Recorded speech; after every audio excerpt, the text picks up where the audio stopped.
This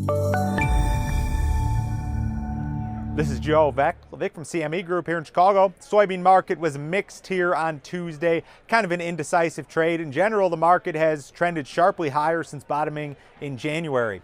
We've got some pretty severe weather problems in Argentina. A lot of the soybean crop there has been affected by drought and an ongoing drought. Very, very little rain here the last couple of months.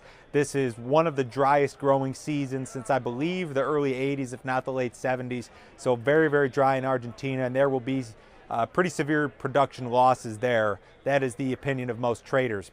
Now, Brazil, on the other hand, is in the process of harvesting what may be a record crop. We may eclipse last year's record in Brazil in regard to soybean production. We've heard more about Argentina in the headlines because the market's been up, but if this market starts to sell off, I believe you'll start to hear more about the big crop out of Brazil.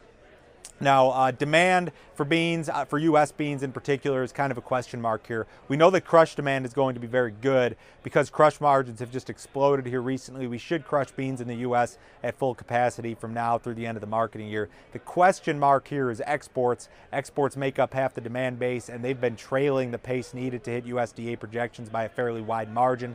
Anybody who's bearish the bean market will point to that statistic and tell you that exports are really lagging here, and we've got to play catch up in short order.